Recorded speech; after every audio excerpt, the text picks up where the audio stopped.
I mean, we'll just talk about this tomorrow. And we can. I like what you did last week with the countdown. Well, we can do something different this time, maybe. Or we Do can you want just me to do start. a countdown? I don't know. Well,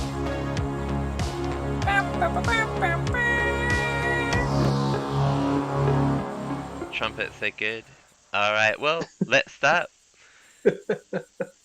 Welcome everyone to Book 13 of Sci-Fi on Ice, our short story science fiction book club, where we read a short story about that one of us has selected and then we talk about it. So this week we read Exhalation by Ted Chiang as selected by Dean. So and I'm going to hand it over to you, Dean. Do you want to give a little quick intro or do you want me to do it? You can go for it. Oh, okay. I might not do it justice. Well, in my opinion, this story is about, and I guess it's like about a world in a vacuum, an alien world that is not human, but I felt like the author was trying to draw human parallels to ideas of what it means to be a human, and we, like of self-discovery, ideas of memory, and it's sort of centers around an experiment where a man looks inside his own, or man or like robot, I guess, and it looks inside his own brain and seeks some kind of truth about himself and the world. So, what did you guys? Is that what you read? Um, I feel like we've read two different books. There we go. Yeah. Okay. Well, okay. You give your introduction. I think it might be. Um, well, I mean, it's obviously the overarching ideas are exactly what's printed. Um,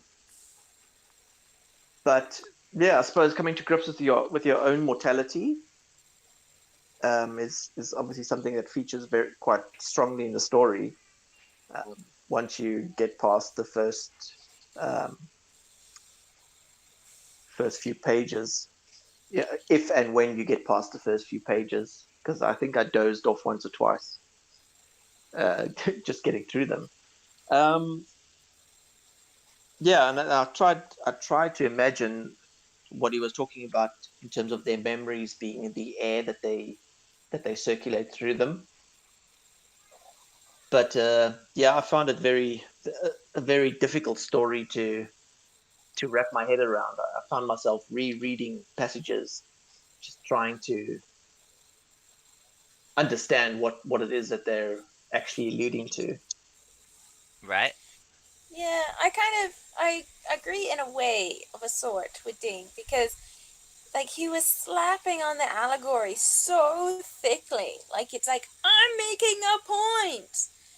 Like, the world is finite and I kind of thought he was trying to draw a parallel between us and the fact that we're running out of time because of the environment and our environment is being damaged by our use of it.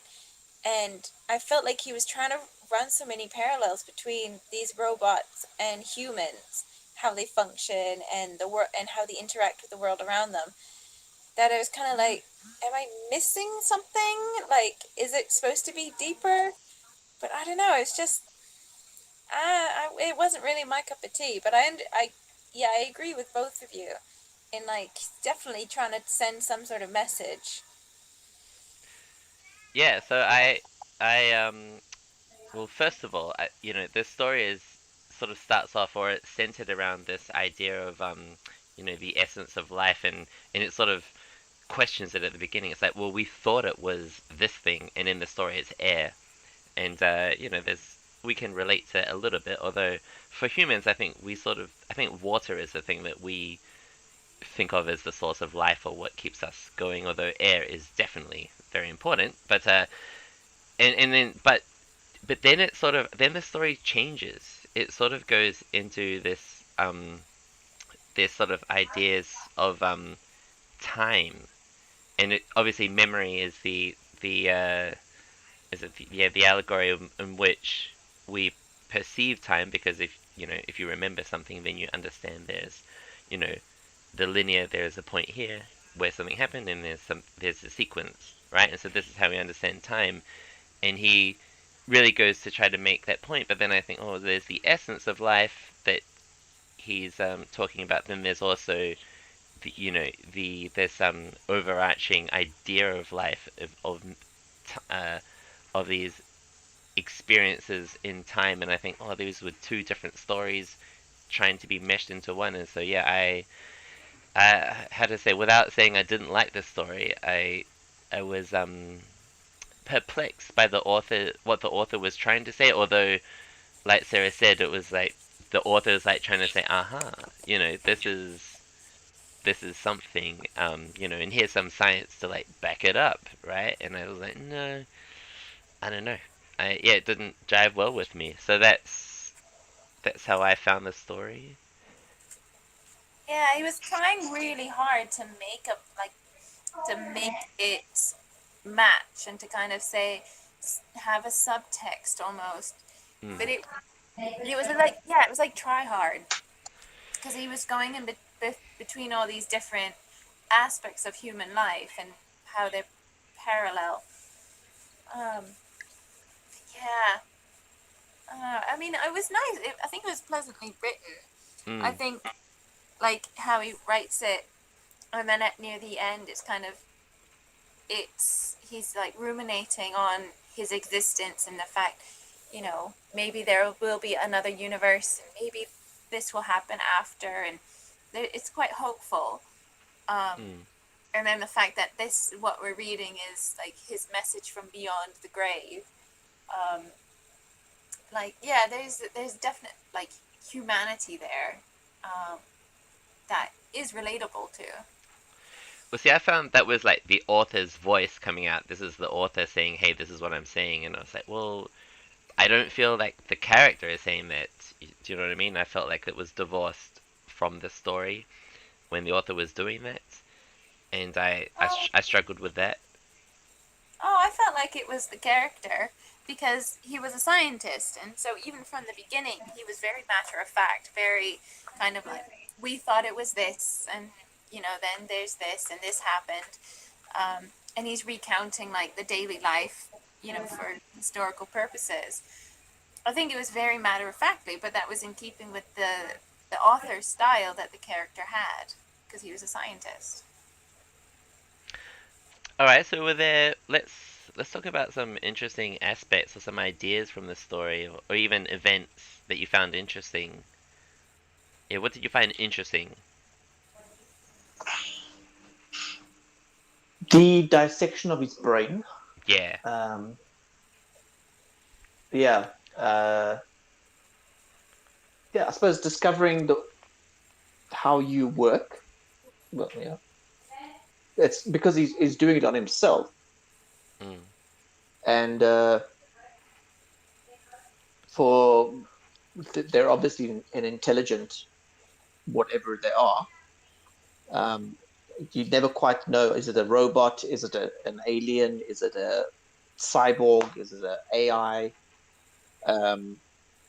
But just from the description, where they're saying that there's not usually much to work on besides limbs, Well, and let's that actually, I want to stop you there because remember at the beginning we talked about how we sort of, we weren't really sure how the story was unfolding, and one impression I got at the beginning of the story that I thought this was like humans in the future, and that we have, like, as we are changing into what do you call them, androids, that now we've got artificial lungs, and then what we do is, to keep our longevity in our life is that we were replacing the tanks with air, and that air was some newfound sort of uh, sustenance. Well, not no, no, not sustenance, but the thing that we depended on most in the future version of humans. But then it turns out, no, this is an alien person in a vacuum world that is, I felt, very removed from us. But then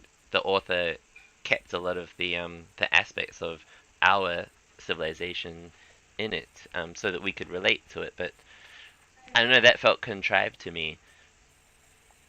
Mm, yeah, no, that's kind of how I think. A better way of saying, like, I felt like he was just slapping it on too thick because it was Mm. like, look how human they are, but at the same time, the universe is like it's basically a dome, like the Truman Show, Yep. right? Um, and I was like, well, that's not a universe. Like that, what kind of universe are you talking about? Because that's not the one that we, the readers, would be aware of. Like, no, now, and then he's saying, but connecting one dome to another. It's like, are you on a planet? And yeah, it was too foreign, and yet he kept trying to remind us of the humanity and like, look how human they are. Yep. Yeah, it was. Oh, yeah, I didn't know how to feel about them. Like, it's. I would have really liked more to know where they came from, because if they're so Mm. intricately made, like he said about the gold leaf being the only material, because it's so fine and it flutters in such a way. But then it's like, well, that's not a divine. Yeah, because he mentions a divine creator, like it must be. Which again, it's kind of like our you know creationist arguments.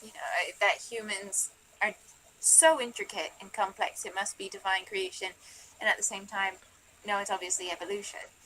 Um, uh, but it seemed, I was like, I really would have liked to know more about where these beings came from, just to give a bit more context, because these are like history only goes back a few hundred years, but at the same time they can write. So I'm like, why do Mm. you not have books from more than a couple hundred years ago? Well, one idea, and by the way, I don't by through reading it, I disagreed with it. But one idea I came up with as I was reading it was that this these machines were sort of a creation of humans inside a vacuum, or inside, say, like a computer, for example, and there are these little tiny, I don't know, robots or something, and then they've sort of become self-actualized, or whatever form of artificial intelligence, emerges within a vacuum in this container, because it's a dome, right? This world that lives in, and but then I just felt, well, it just, I don't know, it just didn't.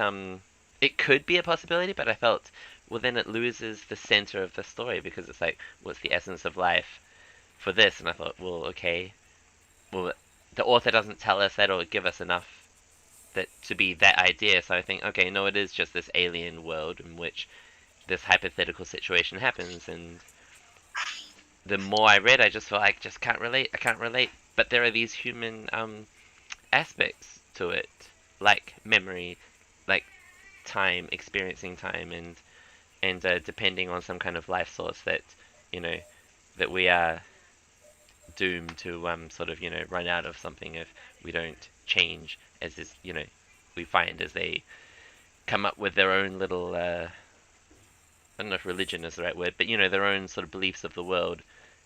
You know how there's some people that try to counter, like once he discovers uh is it the pressure, like Yeah, as they move, the more that they move, it creates These different sects.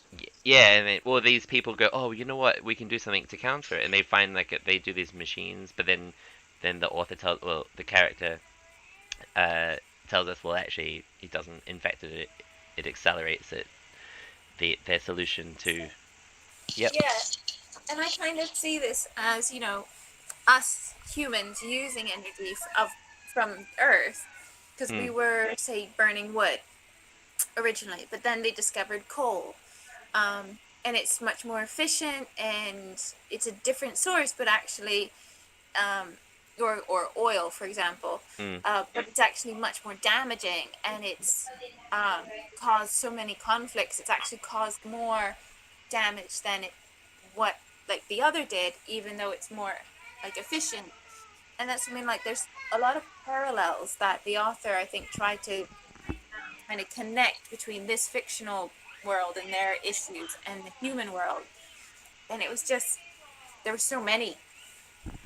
Oh, sure. It was quite interesting when he described that once they had discovered this truth, that all, because these people were, I don't want to say immortal, but they lived quite long, right? And they died only in exceptional circumstances.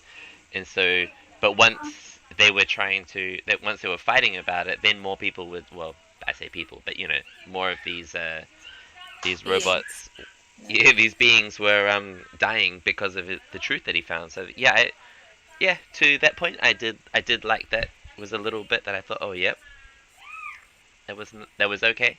That was a redeeming aspect of the story. Yeah, I did. I liked the connections, but I just felt there was too many, Mm, because there was, with the memory and with the mortality and with the climate, and yeah, I don't know. It was yeah. just too much going on. It was like, make your point and stick to it. Like, Mm, he was shooting for the moon. yep, I agree. Yeah, he did try and, especially towards the end, he did try and like put every kind of parallel he could draw and try Yeah, to stick it in. for a short story, that's a no-no in my book.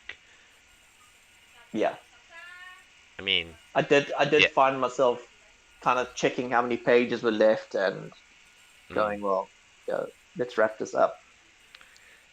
yeah. Yeah, I don't know. I feel like he could have told that story in fewer pages. Well, okay, how about this? As one thing that came across in this story was that it was so mechanical would be the word I would describe it. And with all these parallels to human experience, I thought, well, humans are anything but mechanical. Um, and if there are so many writers who have endeared themselves of thinking about what makes a man or what makes a human, right? And I just thought this story did not, if it was intended to sort of make this sci-fi,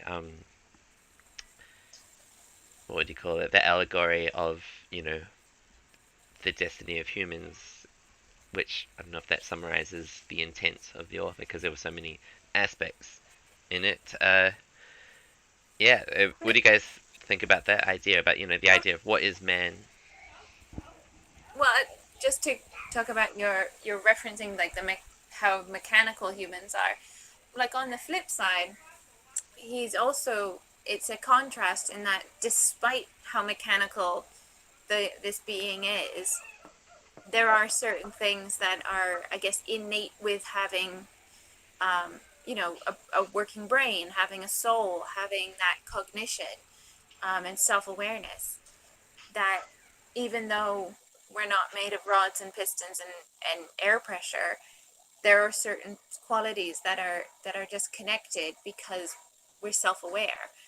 Um, and plus, also, humans are really predictable. Like, on a large scale, generally, we're very predictable. We are animals, after all. Yeah, That's quite sucky animals. in I some mean, So, ways, if you yeah. compare us to everything else on the planet, you know, animals that are basically 5 minutes after they're born, they're up and they're walking. Okay, well, compared to ants, we're not predictable, right? But I definitely get your point in there. So I think that's quite interesting because the artistic side of humans, the poetic and the creative side of humans is not. But then there is that side of us that is. If you looked at it from a low resolution, if you step back, yeah, we probably are very predictable. But yeah, in terms of, like, colonies and creating a civilization, like the larger scale is what I said. But yeah. like, we are animals will still create homes in certain ways, look for certain features. And I just think, yeah, it's almost like a contrast if you wanted to flip it. Like, yes, we are not similar, but yet we have this connection, because even though we're not because. Mm. It does have some redeeming qualities, the story. I think he could have actually expanded it a little bit more. I would have actually preferred more of a story rather than less, because I would have liked to have more context as to where they are, like where they came from, because this whole dome thing, all I can think is Truman Show. Yeah, that's That's that's a good I point. can't imagine another planet. I can't imagine this. I'm just imagining the Truman Show, and they're being observed. Yeah, but then the author, I mean, I'm not saying it's not there. I'm just thinking the author doesn't do enough to tell us about what's outside this dome, and the central the character makes some like theory about what there might be in a way that could save their world from not being depressurized or whatever that term is. Maybe, maybe if he hadn't said he had gone to the edge of the world and discovered this chromium wool, Mm, uh, maybe if it was more like there's this theory and like this other scientist said, oh, what about this theory, and it was yeah, just one of the possibilities. Like, and but the fact of the matter is there's a decrease in air pressure because of them moving and talking and etc. Like, it just kept it more vague, and then it's not going to give you a certain idea, because then saying it's this begs questions, but if you just say it's maybe this, it yeah. doesn't beg as many questions.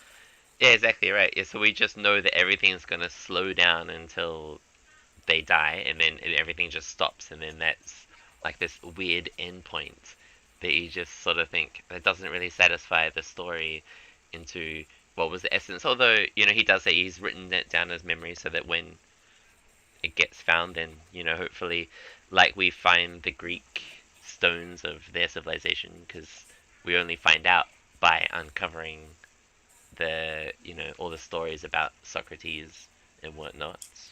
Because it similarly to that one with all the night, the stars and the darkness, whatever story Mm, that was, Nightfall. like that was all about the end of the world and their mortality as well. Mm, And there was a lot more conversation and a lot more dialogue as to, they say it's this, scientists say it's this, and like there was that kind of debate as to nobody really knows. mm. And I think maybe an element of that would have been good, in that maybe if there was more dialogue, um, or maybe Yes. just more suspicion, more not suspicion, more doubt, I guess. Mm, But they were so certain, and yet there was nothing before, and they don't know what comes after, but they're so certain about what is. It's just like we don't know everything about what is now, because constantly there's new discoveries. mm. So it's very finite in a way, and yet there were so many questions about everything that surrounded it that the author wasn't raising within the text, and yet he was bringing up all these big issues about mortality and the meaning of life. Yeah, and like if you are this mechanical as he's described, it's why would you ask these questions of the meaning of life or what's in the brain? Because I don't see why he was invested to care. I mean, he does, and I was curious. Like as a reader, I was curious to find out, but I I don't I don't know why the character did. Because I mean, yeah, he Mm. tells us, but it's like, well, I don't believe it because like, well, you're just basically a robot, and why are you more special than everybody else? Was there any like other beings from your world that did something similar? Not the same, but something to pursue some kind of discovery. Yeah, plus it's just them, right? There's no allusion to creatures or anything outside of just these robot creatures, They don't have which pet they cats. which they don't, or they do. They don't have pet cats, so they're not human. That's what I'm saying. Oh, because they I was gonna say, yeah, it just makes the question more of kind of like, or it paints the picture more of they're just under observation, because it's just them in this Mm. dome, like Yeah. literally like an ant colony. Speaking of ants. So I mean, if he said, "Oh," and then I just walked by a Tyrannosaurus Rex, that would have you would have created there would have been that dynamic between those beings and this world of But no, not even that. Excuse me, but ridiculous. But more like talking. He's a scientist, so why not talk about if there's lab rats or lab robot beings? Um, is there something else? Is it just these, you know, beings? well, exactly, because that's what we do experiments on these animals to find out, not least because we don't want to hurt ourselves, but it's just that curiosity that is very human that we would attribute to ourselves over other beings.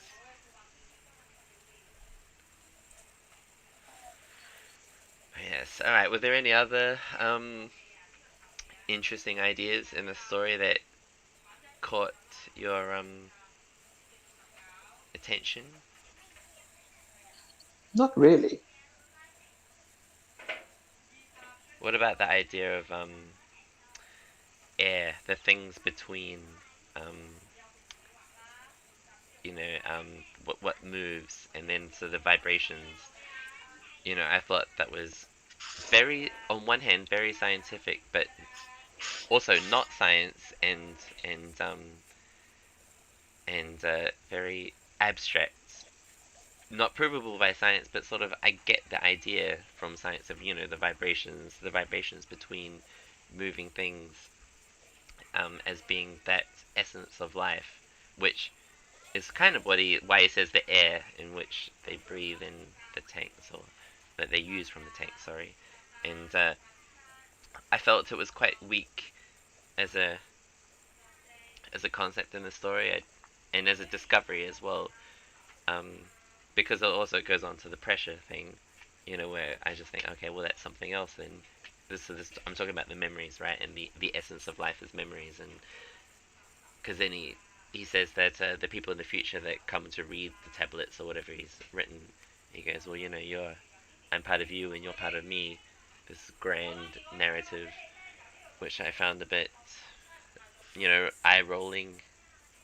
Mm. To yeah, do you, any thoughts on that, or am I just going to rehashing kind of what we've? Nah, the only thing that begged the question of me with these pipes that fill their lungs is when did it start? Yeah. Who first put them there? Did they evolve to then be able to have these replaceable lungs, or were they always automatron being robot things?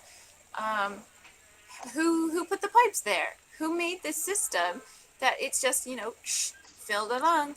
Like it's like a water cooler. Like that's the image I think he was trying to paint. Is like it's like a water cooler moment. They all go hang out, fill up their lungs, Mm, like you would fill up your water bottle. Um, but it just to me that's what I mean. There's so many questions. Where did they come from? So if they're in this dome and it's all kind of set up for them, they have no memory of what came before because apparently they were illiterate 200 years ago. Um, who put the pipes there? Why is there no record of that? Who set this up? I don't like that. It's just kind of we're supposed to just like assume, okay, yeah, this is how it is, and yet we're supposed to ask all these questions of what it all means. I was, yeah, more frustrated by this story than I realized. Yeah. yeah, You know what? I'm. I'm sort of thinking. I'm agreeing with you the whole time, but while drinking this whiskey, I'm not feeling that angry. So it's like, yeah, I'm glad I am drinking this whiskey, or so my blood's not boiling. But yeah, My I blood's not totally. boiling. I got No, ice no, packs I in my mean, no, I like the excitement, I like the energy, and I'm just like slowly nodding my head, going, "Yep, I agree." and doesn't make sense. no, yeah, and I mean, for me, the story, like in a nutshell, was just too busy. Um, the emotional center of the story, was not delivered, and the payoff was a bit like, oh, really? Um, is this just a message to your future self, who is somebody else, but you're saying we're all connected, and that sounds lovey-dovey and nice, but did not carry the story. there's probably another story that does do that well, but Yeah, that'll be their I story. was kind of sorry to interrupt, but I just kind of want to say, yeah, I was kind of waiting for something to happen. Like all of a sudden, someone bursts into the room and he loses a bit of his brain. Yep, Like I yeah, was waiting for an event, mm, and it's like, oh, okay, so it was just an exploration into how the brain works. yeah, Oh, okay. yeah. Basically, it was Cool. the whole story was exposition, and that's the thing I hate the most in stories. So that is probably the most condemning thing I'll say about it. And okay, Dean, do you want to Yeah. add something here? Save something. Um, at worst, it's at least it's a different take on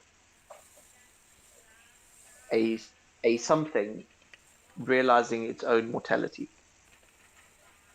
and Mm. that's probably the nicest thing I can say about That's pretty bad apologetics. You can do better than that.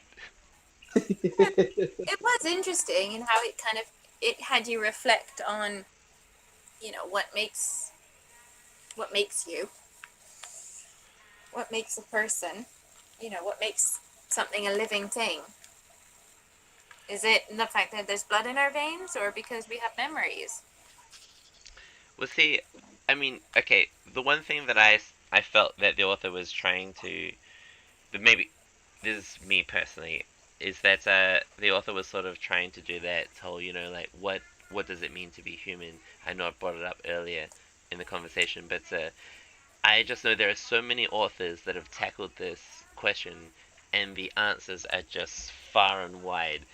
Um, whether it's you go from Socrates to contemporary, um, I won't say philosophers, but just writers, that even just write fictional stories today that write about the human experience. There are so many different experiences that is just who Diogenes. Have you heard the story of when Plato was telling like some people about Socrates believed that man was a featherless bipod or biped?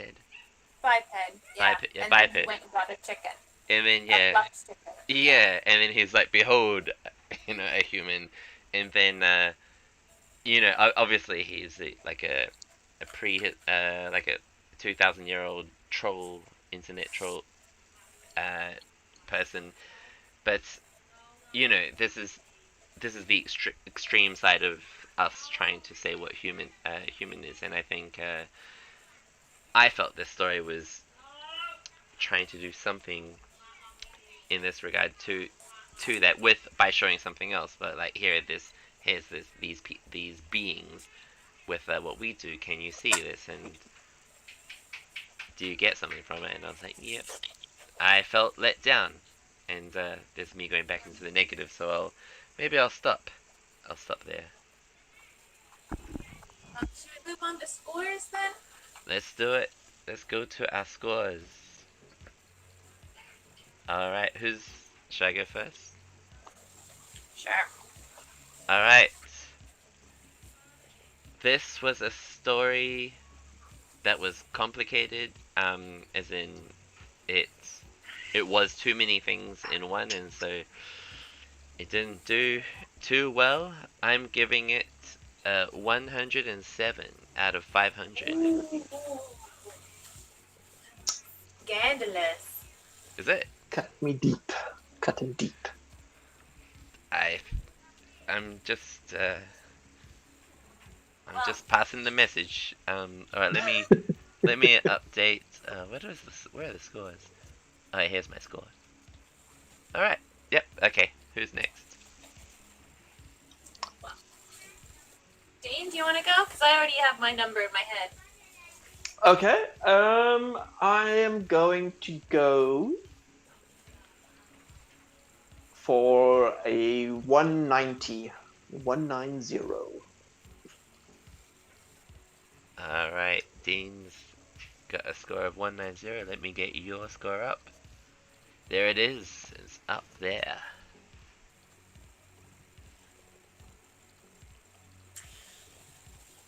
All right. Well, yeah. It was a frustrating story. I liked that it tried to raise all these different points about humanity, and I liked the parallels. I don't mind exposition as much, but I was kind of waiting for something that never happened. It was a bit of a tease. Um, so I'm gonna go. See, I said I had a number, but now I'm like, wow, I don't know.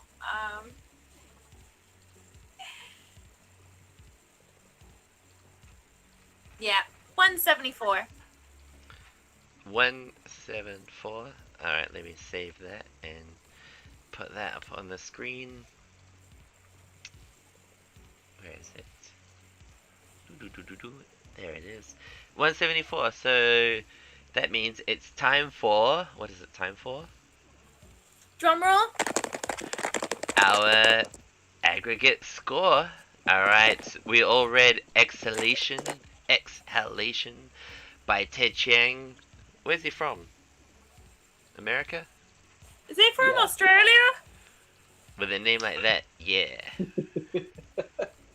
From Australia? He's a Yank, I reckon. Yeah. And He's a yank. I think like 99% of science fiction writers come from America. I'm gonna say it's the land of UFOs, right? So it kind of helps. Yeah. But without further ado, let's have some trumpets.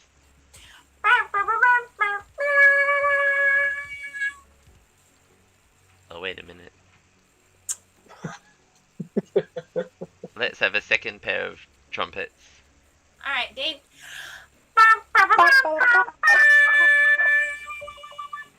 Alright, our aggregate score is 157 out of a possible 500. It's like it's like a terrible score. And yes, that does. 157. Yeah. That puts it at the bottom of the table, and justly so. Um It's a very frustrating story. yeah, one last thing I want to say about the story. When it talked about the how he described the prisms so we could see the back of his head.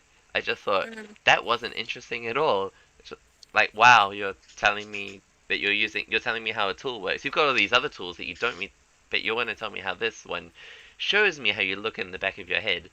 And I, it's just moments like that in the story where you just think, this is not helping Yeah. you. Come on. You're explaining how a mirror works. Well Yeah, done.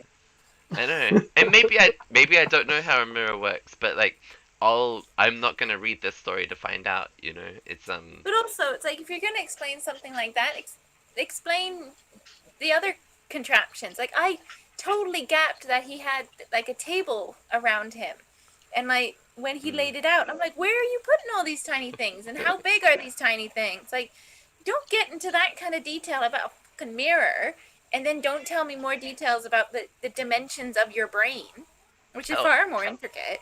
Yeah, no, it was very indiscriminate. I had to Google some words like tubules. I was like, does it mean something about tubes? And it just means little tubes. And I thought, I just thought to myself like, I just thought, what, why? Like, and Yeah. sorry for my little brain that I don't know what a tubule is, but there were some words where I just felt it just didn't co-locate with other words, and anyway, that's Well, me. the scores have been set. It has been decided. And I know we've given it the score that we've given, but on one hand, it's like it's interesting to read it. I will, you know, this, I'm gonna give a lower score to a book that I'll be like, I wish I had got my time back. I'm okay with having read this book. Is that a redeeming point? It's a very low redeeming point. But it's a redeeming point. Yeah, yeah. Oh Yeah. dear. I probably won't read another one of his books. Yeah, it doesn't help if someone says Ted Chiang again. I'll be like, oh. Well, the funny thing is, he is apparently like quite in this a prolific and established writer. So, um, Well, I guess a lot of people need to know how a mirror works in order to understand a story. Yeah, if his other stories are like that, I mean, count me out. I just think like, okay, Well, pass. I guess I'll have to choose a different one for next week. All right, we'll find out. We'll find out next week what Sarah's book is, because unless you've chosen it already. Nope. All right, it'll be a surprise. Yep. So, Let you guys know later. will the payoff be good? We'll find out. All In the right, next episode of all right. See you guys later. Cheers. Bye! Bye bye.